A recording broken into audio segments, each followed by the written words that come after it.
Thank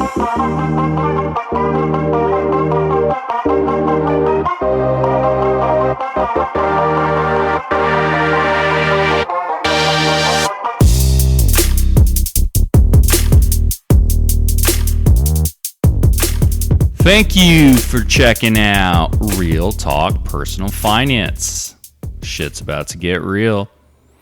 Cashflow King with you today, and in today's episode, what's in your HSA? Before we get into that, as always, thanks for tuning into the show. We really appreciate it. I have a few quick announcements that I wanted to make. First and foremost, I need to give a very special thank you and welcome shout out to our newest premium subscriber, Paul M. Paul, thank you so much for becoming the newest premium subscriber to the Real Talk Personal Finance podcast at the time of this recording.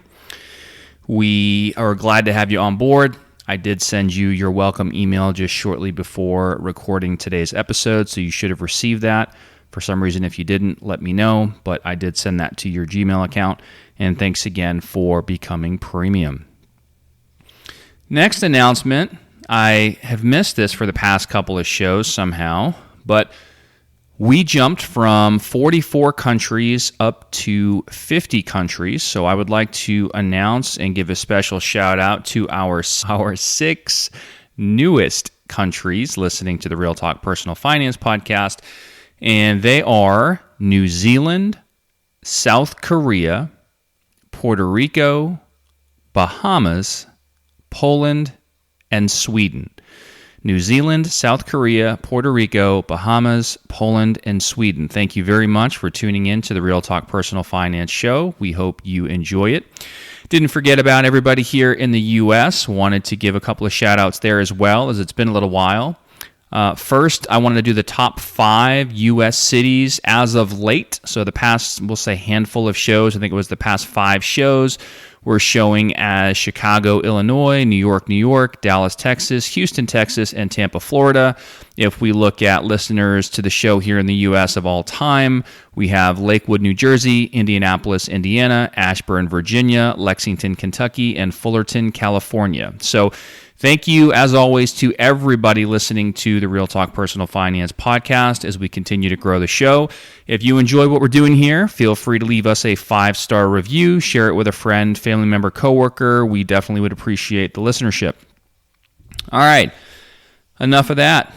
Those are the announcements for today. I now want to jump into today's episode titled, What's in Your HSA? And for those of you that are new or relatively new here, you may have not had a chance or really any desire to go back in the archives. We've had the show now for a couple of years, but the very first episode ever done and published was on HSAs or health savings accounts. So I should probably start with that. For those that are wondering, and probably not many of you, if you're listening to this show, you probably already know what an HSA is, but just in case, make sure we're all on the same page here. An HSA is a health savings account. So the very first podcast I ever published for this show was done back in January of 2022, so about 2.5 years ago now.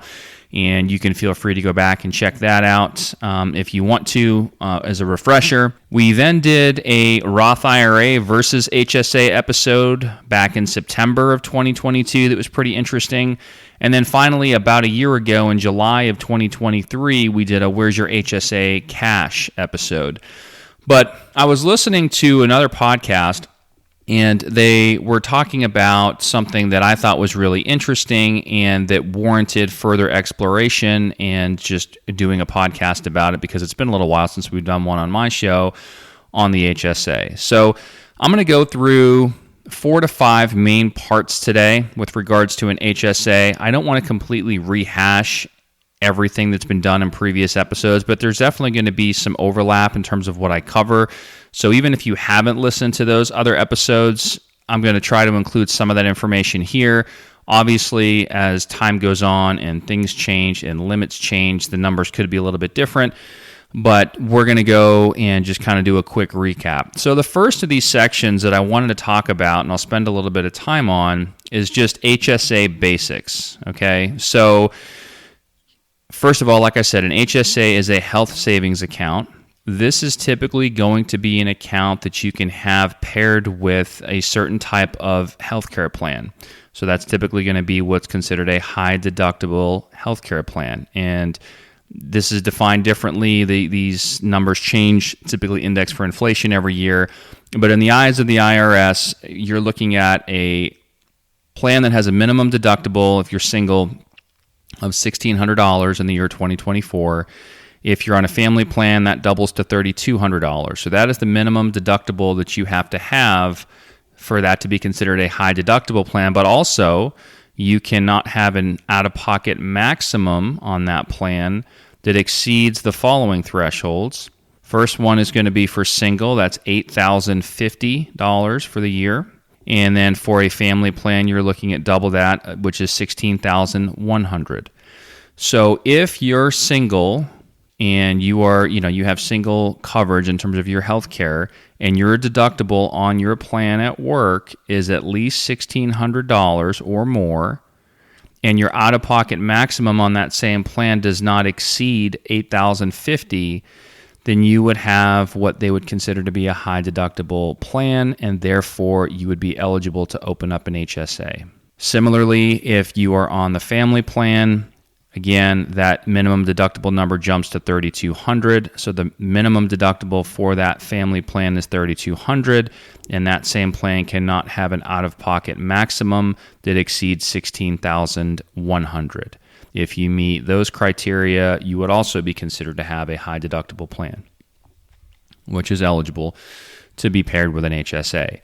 And typically, if you're a W-2 employee and you're working for an organization, they will tell you in your benefits packet, coming into open enrollment, the different plans, if they have multiple plans or whatever plan they may have, they'll typically tell you whether or not it qualifies as a high deductible plan and therefore is HSA eligible. And a lot of times, if the plan is HSA eligible, you will have an easy way, and I'll talk more about this in a minute, but typically you should contribute to that through payroll deduction. And there's a specific reason which we'll get into here in just a moment. So that's kind of what we're talking about. And so an HSA is essentially an account that you can use to pay for qualified healthcare related expenses. And I'm not going to go through an exhaustive list. You can always Google that if you want to. But I've used mine for and continue to use it for everything from dental to vision to medical, anything that's a healthcare related expense that is a qualified medical expense, you can use it for that. And we'll talk about different use cases and strategies in terms of when you may or may not want to use funds in your HSA. That's kind of what really brought today's show on. And as you continue to listen, you'll see what I mean. So you may have heard of HSAs as a triple tax advantaged vehicle where the money basically goes in tax-free, the money grows within the account, hopefully tax-free, and then the money gets distributed from the account, hopefully tax-free as well. So you have money in, money growing while it's in there, and money out, all of which, if you do it right, should be tax-free. So it's a huge advantage. And probably one of my top 2 favorite types of accounts out there for those that are eligible. Now, I'm not going to spend a lot of time on this, but for those that are approaching or at age 65, when you get into Medicare, there's some special transition rules. We don't have time to get into all that today, but you may no longer be able to put new dollars into and contribute to an HSA. However, if you already have one, you should still be able to use the funds in that account for certain reasons. So if you're basically working and you have a high deductible plan, I guess even technically if you're not working and you have a high deductible plan, for most people this is going to apply to, hey, I go to work, I get a paycheck, I get benefits at work, I have a high deductible plan, they say I can match it up with an HSA. What the fuck is this episode all about, right? And that's kind of who I'm targeting here in terms of today's show. So triple tax advantage, like I just mentioned. The limits in terms of how much you can contribute. So the first set of numbers I rattled off there have to do with, is your plan considered high deductible and eligible to have an HSA tied to it? This next part is, how much money can I stuff into this thing, right? The contribution limits. And so For 2024, you're looking at $4,150 for single, and you're looking at $8,300, which is exactly double that for family plans, right? So that's up a little bit from 2023. Again, these typically go up for inflation a little bit every year. Once you hit age 55, you have an additional $1,000 catch-up that can go into these accounts. It's a little bit different than on the retirement plan side, where typically the age-based catch-up is at age 50, so don't get those confused.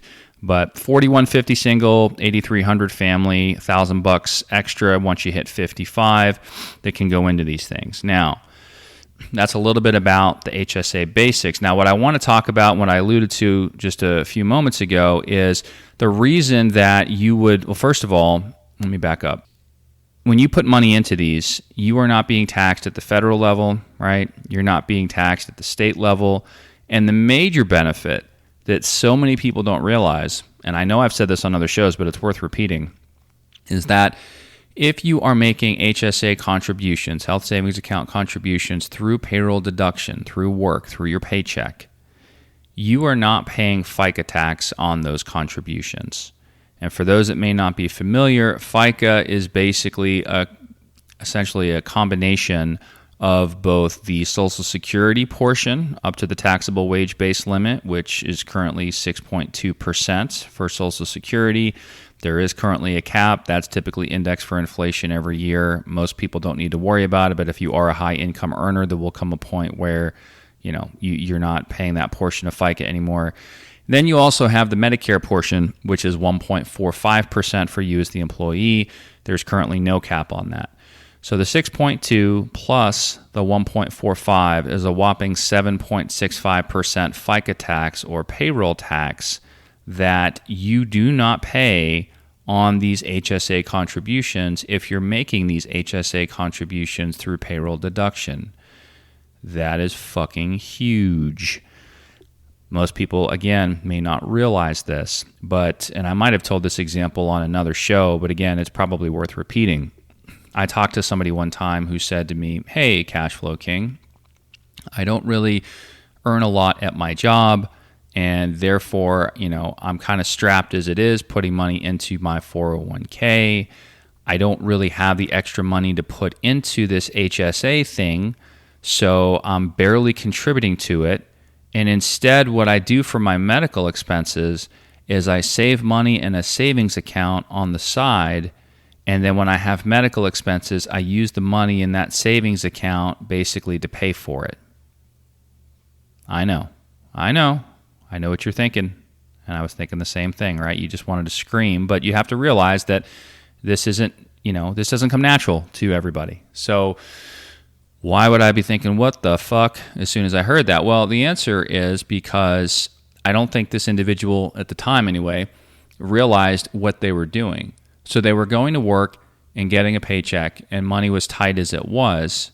And then they were paying state tax, they were paying federal tax, they were paying FICA tax on this income from work, only to get their net paycheck that hits their bank account and save it, and then turn around and use that money to pay for those medical expenses. And once I explained to them, well, on the one hand, I can kind of sort of try to understand what you're saying, but on the other hand, if you were simply going to put away a pot of money somewhere, it's way more efficient to use this thing that you're eligible for based on your benefits package called an HSA. And I explained to them how it works. And so what they ended up doing instead is significantly increasing contributions to this health savings account. They're no longer paying federal tax, they're no longer paying state tax, and they're no longer paying FICA tax on those HSA contributions. So now they still have a pot of money that they can use to pay for healthcare expenses, only they don't have all those taxes coming out of that pot of money before they have a chance to spend it. Now, you might be listening to this show and, it's a fucking mic drop and you think, oh my gosh, I never knew that, or I never realized that. This is crazy. Or you might be sitting there wondering, no shit, Cashflow King, get to the point of the show. Well, let me tell you this. If this is news to you, you're not alone, so please don't feel bad about it, number one. And number two, if this isn't news to you and you think this is super, super basic, I can almost guarantee you that there's somebody in your life, friend, coworker, family member, whomever, that doesn't know this. So shameless plug, but you may want to share the show with them And especially when it comes time for open enrollments, or if you guys ever get into a conversation about healthcare or benefits or whatever, because I can almost assure you that they're not aware of this information, and it would be great information for you to share with them, especially with that they can listen to on their own time. They don't have to feel embarrassed having a conversation. They can just kind of absorb this. They can rewind it and play it back if they need to, and really let it sink in. So anyway, that's the triple tax advantage of the HSA and the power of this thing, because you can take somebody that has, modest means and income and really just rechannel how dollars are allocated to pay for these types of expenses. And it can be, I don't want to say a lifesaver for them, but it can make a meaningful difference, right? So just keep that in mind. So that's, part of the power of the HSA. And one of the things before we move on here that people need to be careful of when you're thinking through this, and I've had these conversations with folks too, especially when an HSA and a high deductible plan is newly introduced at their workplace, right? You'll have people that say, well, yes, I can save some money in terms of premium on this new high deductible health plan, and that's appealing. However, at the same time, I now have this big ass deductible, and if shit hits the fan and I need some medical care, I got to now start to come up out of pocket with these funds on my own, and I may not have exactly what I need or want to have in this HSA yet. Maybe I haven't had time to build it up yet, and that's a real concern for a lot of people. So I would just use the cautionary phrase, which should be a very, hopefully, temporary thing for most folks, but if you're starting at zero, if you don't have, emergency savings and other resources, and you're kind of paycheck to paycheck, and you see an HSA introduced, again, we don't give any advice on the show, so I'm not going to tell anybody what to do. But after you run through the analysis of, does this make sense for me, and can this be a good thing? And, 9 times out of 10 for most folks, the answer is probably yes. You need to understand that there's a risk, at least in the short term, of if shit hits the fan, you may need to come out of pocket for more money than you otherwise would under a different type of healthcare plan, assuming you have an option of more than one plan, and you may not necessarily have everything you need in your HSA. And there's a little bit of a risk there. I would argue that it's minimal, but it's worth mentioning, because the last thing you want to do is try to jump on this HSA opportunity. The rest of your financial house is in complete chaos and not where you want it to be. You get hit with a big-ass medical bill. Now you had to put it on a credit card or something, and now you get yourself in credit card debt, and then all of a sudden you say, well, this HSA thing's a bunch of bullshit, and you wish you never touched it, right? So you have to go in with eyes wide open. But with that aside, and assuming you understand that, it can be a very powerful tool. And we're going to kind of get into some use cases here, but I kind of wanted to tee that up and just, again, give that cautionary word there as far as, looking into this. Now, there are different schools of thought. So section 1 was HSA basics. So just a quick recap on that. You got your minimum deductibles, right, and your out-of-pocket max to see if the plan you have qualifies. Then, based on whether you're single or you're on a family plan, you have your contribution maximums that I mentioned. We talked about the triple tax advantages. So that's kind of just the basics, right? Money goes into this account, and we'll talk about growth and strategy and things like that here shortly. And then as long as it comes out for qualified medical expenses, then, everything that comes out is completely tax-free. So that's great. Now, I feel fairly strongly about this, and I've said this on other shows, and there's some people that completely disagree with me, and that's okay. I'm not always right? Everybody has to do what works for them. That's what makes personal finance personal, right? I always say you take the numbers part, the financial component, and then you take the emotional or the psychological component, you put them in a blender, and then what you get when you blend those two things together is personal finance, and that's going to taste a little different for everybody, right? However, there are here, I want to get into this next section, section 2, on use cases for an HSA. So obviously, you typically want to be using this for qualified medical expenses. And again, I know I keep saying that. You can always Google it and get yourself a comprehensive list. We don't have time to go through everything today, but there's a lot of shit on there, okay? More than you would think. There's some things on there when I looked through it back in the day that I couldn't believe were on there. And my younger self might have laughed a little bit, like condoms, things like that. Anyway, this is an explicit show. Like I said, anybody that came over from Millionaires Unveiled, like I said, we like to cut up a little bit on this show. So we do have to mark it explicit, and we have a little fun here too. So anyway, on the use cases, there are people that will, and I kind of fall into this camp, use their HSA for essentially everything as long as it qualifies as a qualified medical expense. So as I mentioned at the beginning of the show, for me, that's going to be vision, that's going to be dental, that's going to be any and everything medical, that's going to be a prescription. If I go to the pharmacy and it's fucking 20 cents, guess what? I'm reimbursing myself out of the HSA. And I do that for several different reasons. But there are people that are going to have a use case like I do where you are actively using this thing.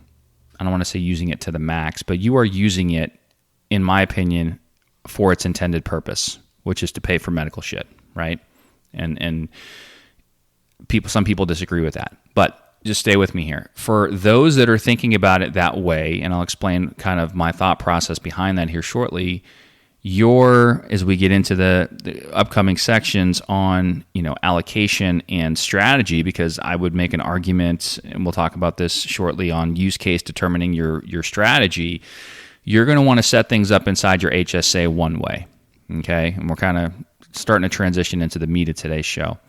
For other folks, there's another camp out there that they have the school of thought that pretty much says, well, I'm not going to use this HSA right now. I'm going to use it later, and I'm going to play this fucking game, and I'm going to pump all this money into it, and I'm never going to take a penny out of it until much, much, much later. And from a mathematical standpoint, you can make an argument that could make sense, and here's why. Currently, and quite frankly, I think this will change. I don't know when, I don't even know if, but I do believe that it will change in the future. Currently, you can save your receipts for these qualified medical expenses that would otherwise be reimbursable. And you can stuff them in a fucking shoebox if you wanted to, right? Put them wherever you want and hang on to them. And you're basically cash flowing those expenses. You're paying for those expenses. You're saving your receipts. You have money in the HSA, but you're choosing not to take any money out of it. You're just letting it sit there and do its thing. And at any point in the future, if you wanted to, you could, there's no time limit on this currently, go back in and take a big-ass tax-free distribution from your HSA and pretty much spend it on whatever the hell you want. So I'll give you kind of a crazy hypothetical example. I don't know anyone that's done this, and I'm not suggesting you do this. I personally would never do this. I'll never say never, but I more than likely wouldn't do this. But you could have some huge medical bills over time. Maybe you get hit, maybe you have some surgeries, maybe you have a lot of shit going on, right, over a period of a few years. And so you're spending some money on this high deductible plan. But you're cash flowing it, you're paying it out of your pocket, you have a good income. In the meantime, you're continuing to pump money and max out your contributions, for example, into this HSA, and you do that for a period of time. Well, you still have your receipts, you've saved them, and you've spent thousands, let's say, and thousands of dollars, on these expenses, and you've never taken a distribution out of your HSA, and then all of a sudden one year you decide, you know what, money's a little tight, or you know what, I've never taken anything out of my HSA, I'm going to go buy a new fucking car, and I'm going to take whatever the number is that I spent according to my receipts, let's say it was 10 grand over a period of time, and I'm going to take that out tax-free and throw that as a down payment or use that towards these other funds I have and pay for it in cash or whatever the case might be. And you technically could do that because what you're really doing is reimbursing yourself up to the number on those receipts. And as long as you don't exceed that, there's no time limit on when you need to reimburse yourself. And you could turn around and use the money for whatever you want, because really what you're really doing is saying, I've already paid for these expenses. I've never reimbursed myself yet. I might have paid for them a few years ago and saved my receipts for a few years, and then all of a sudden decide to take out a big chunk at once and take it out tax-free. And technically you can do that. And there are people that will advocate for that, not necessarily to go out and buy a car or something like that, but to pretty much just save your receipts and essentially never touch your HSA. Okay? There was somebody on a show recently who was talking about their HSA that had, I think it was over $200,000 in it. Now, good for them. I think that's awesome on the one hand. I think it's going to be a fucking nightmare if, and this particular person was divorced, and so, it's not going to a spouse. If their child or children or whomever they have listed that are their heirs that's not their spouse because they're not married inherits it, it's going to be a tax nightmare for them. Good problem to have, I guess, but the whole thing, and I'm kind of jumping around a little bit here, but people don't realize and very often don't talk about, if your spouse inherits your HSA, it's pretty much still an HSA, right? It's like it was always theirs. However, if a non-spouse inherits it, it's fully taxable in that year. Not tax advised, check with your tax advisor, right? We don't give any advice on the show. However, that's how it works. Look it up. So why would you want to just have this ticking potential negative tax time bomb when you might not even be able to use the funds in the first place? And that's kind of where I come in on this with the different use cases. There's people that, which by the way, quick fun fact, according to an article from NASDAQ, in 2023, do you know what the average HSA balance was? $4,380. So not a lot of people have a ton of money in these things, but obviously that's an average, right? It's not a median, and you're going to have some people out there with huge accounts. You're going to have people with next to nothing, but anyway, you can set this up however you want. Personally, again, I believe in using it for its intended purpose, and so as silly as it sounds, like I mentioned a few minutes ago, even if it's just a 20 cent, 50 cent, $5, whatever prescription, I'm paying for it. I'm getting, my points on my different cards. That's for another show. But I am reimbursing myself through the HSA at the time that the expense is incurred. I really do strongly believe that. And part of the reason is because of the inheritance rules. If my wife and I get in some kind of a horrible accident and all of a sudden that HSA gets inherited, well, like I said, that's just a ticking tax time bomb. It's not the same as though, if you inherited a retirement account from somebody, which we don't have time to get into all that today, but the rules are very, very different. So just know that. A lot of people don't know that, and very few people are talking about that. Now, I do understand on the other side, I'll play devil's advocate here for a minute, for people that say, well, cash flow your expenses if you can afford it. Don't ever touch your HSA. You're going to need money in retirement. You're going to need money for healthcare in retirement. Your expenses are going to be higher. Maybe you're super healthy now and you're not spending a lot of money anyway. I could see why people would make an argument like that. Again, personal preference, totally fine. But that's not personally what I do, nor what I personally agree with. But if you feel differently, again, you are certainly entitled to do it however you want to do it.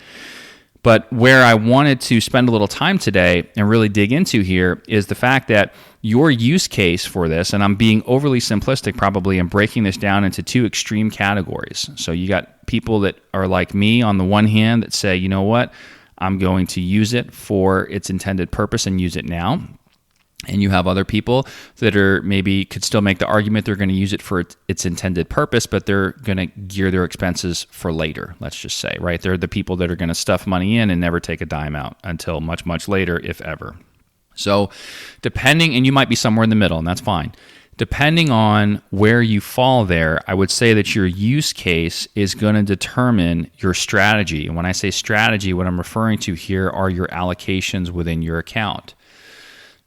And some of you might be saying, what do you mean in my account? Well, most of the time, for most HSAs, you have the ability, once your balance hits a certain threshold, usually it's a couple $1,000, you can invest anything above and beyond that inside of that HSA account. And that's really what I wanted to talk a little bit about today, because if you are sort of cash flow kings camp where you say, you know what, I'm going to use it for its intended purpose. Yes, I'm still going to max it out. I'm going to get all the tax advantages there in terms of money going in tax-free, money coming out tax-free. And as long as it's in there, yes, it will hopefully grow nicely tax-free. But if and when I need to use it, I'm going to use it, right? If that is your thought process and philosophy like it is mine, your allocations are going to look a certain way.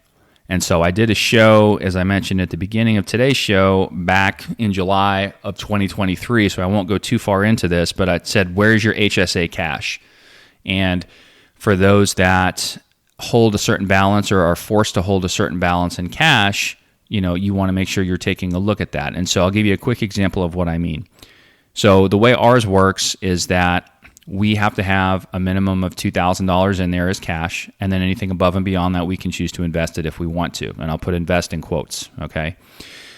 The way I like to do it, because I plan to spend this money down as things happen, depending on what's going on health-wise, I like to have usually, and when I went from single to family plan, the numbers obviously changed quite a bit.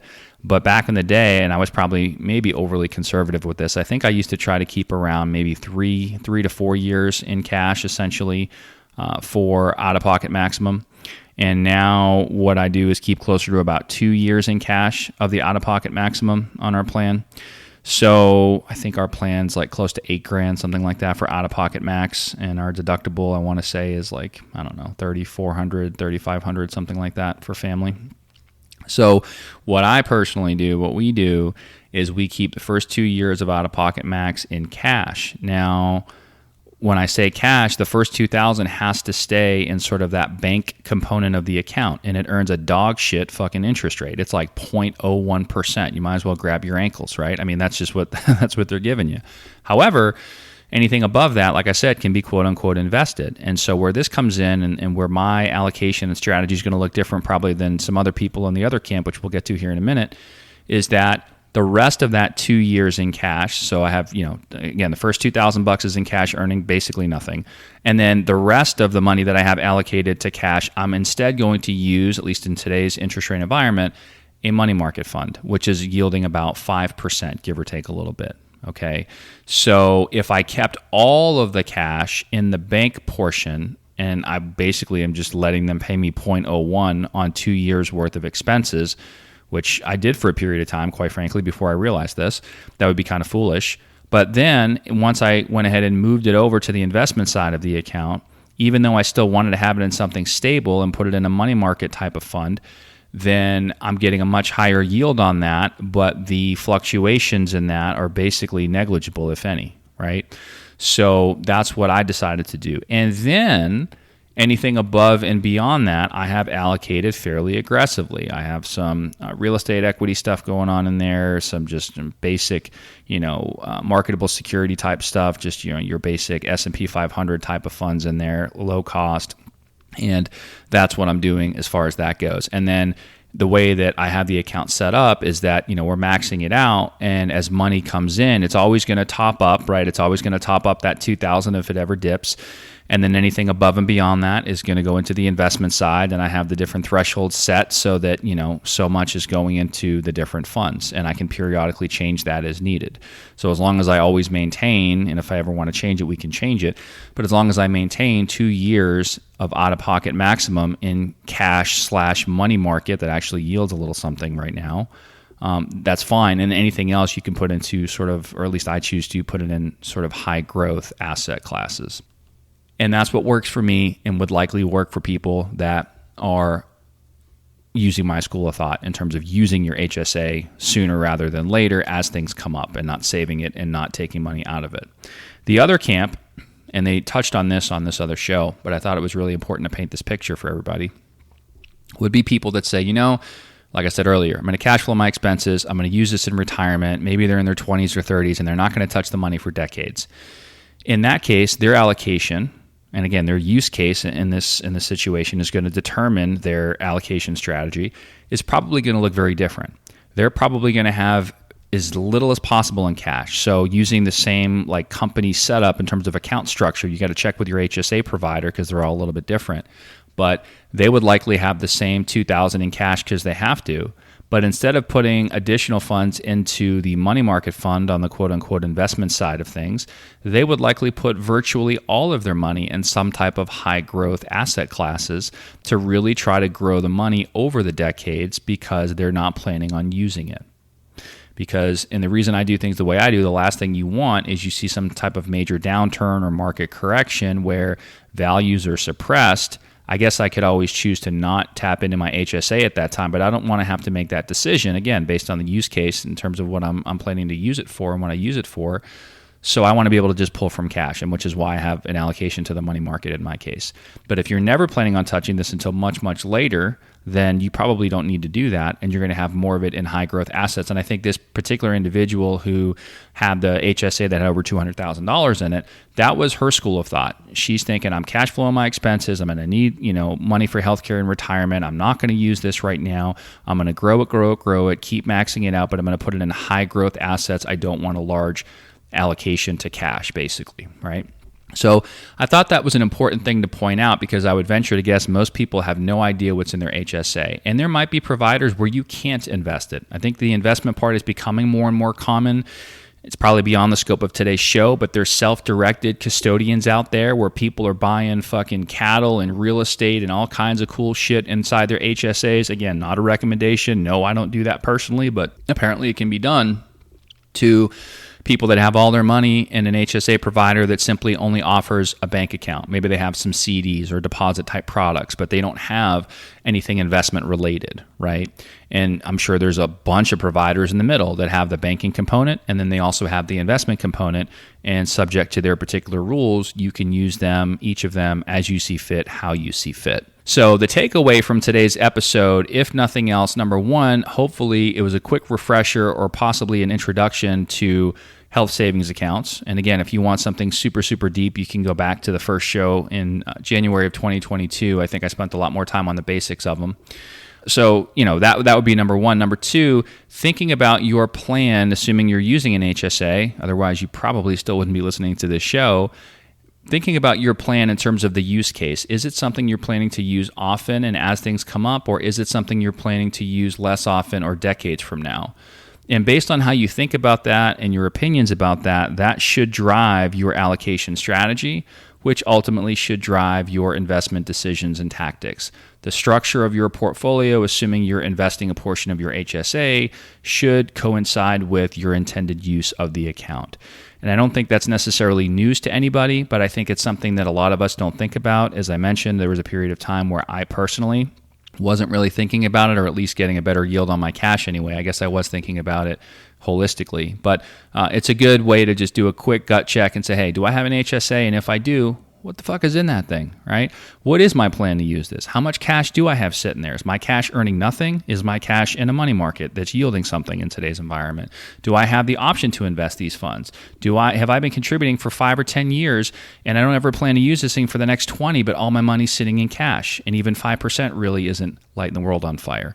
So definitely take the time to take a look at your situation. If you have an HSA, at your HSA. If you don't have one, whether or not you qualify for one, and maybe it's something that you decide to explore. But I wanted to do this episode just to kind of, again, resurface all this stuff and get everybody thinking about some things. And hopefully you found this helpful. As always, we appreciate you guys listening to the show. Feel free to use the send us a text feature if you liked it. If you have any feedback, even if you say, hey, you know what, I disagree with you, Cashflow King, I think you should never touch your HSA. Tell me why, and we'll read it out on a future show, and we'll have a little fun with it. So you can write the show, realtalkpersonalfinance@gmail.com. You can share the show. You can leave us, hopefully, if you think we've earned it, a 5-star review. If you want to become premium, check it out. Once again, shout out to Paul M., our newest premium subscriber. And I think that's it, guys. We'll see you in the next episode.